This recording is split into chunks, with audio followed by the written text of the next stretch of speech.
Great pyramid एक stone computer की तरह है। अगर आप उसके साइड्स की लेंथ, हाइट और एंगल लो तो आप कई तरह की कैलकुलेशंस कर सकते हो। पिरामिड आपको ये भी बता सकता है कि अगर आपको सर्कल का अक्रॉस डिस्टेंस, डायमीटर, पता हो तो उसका आउटर डिस्टेंस, सर्कमफ्रेंस, कैसे निकालें। इजिप्शियंस ग्रेट पिरामिड का यूज़ करके ये कैलकुलेट कर सकते थे कि अर्थ सन के अराउंड कितना ट्रैवल करती है और स्पीड ऑफ लाइट क्या है। पिरामिड एक मैथमेटिकल हॉरोस्कोप की तरह है, इससे फ्यूचर के इवेंट्स भी कैलकुलेट किए जा सकते हैं।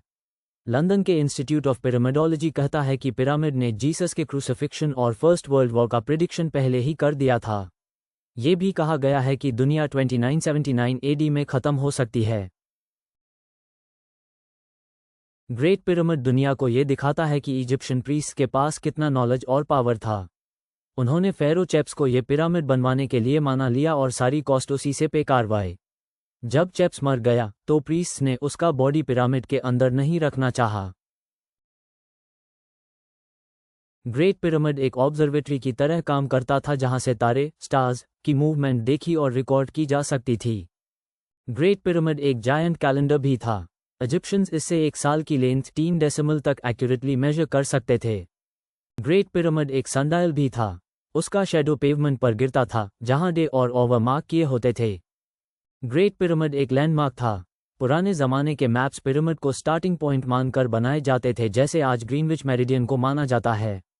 ग्रेट पिरामिड एक परफेक्ट जगह थी जहां पुराने ज़माने के वेट्स एंड मेजर्स स्टोर होते थे। गवर्नमेंट के पास एक मास्टर सेट था जिससे चेक किया जाता था कि ट्रेडर्स प्रॉपर वेट यूज़ कर रहे हैं या नहीं। लेकिन डेबन जैसे वेट्स कॉपर के बने होते थे जो टाइम के साथ हल्का हो जाता था और कभी कभी कुछ शॉपकीपर्स उससे फिक्स भी करते थे। पिरामिड का सेंटर एक ऐसी जगह है जहां नेचर की पावरफुल फोर्सेस का सेंटर माना जाता है। वहां अजीब और अमेजिंग चीजें हो सकती हैं। नेपोलियन के साथ भी एक स्ट्रेंज एक्सपीरियंस हुआ था और कई टूरिस्ट सेंटर तक जाके शॉक में चले गए या बेहोश हो गए।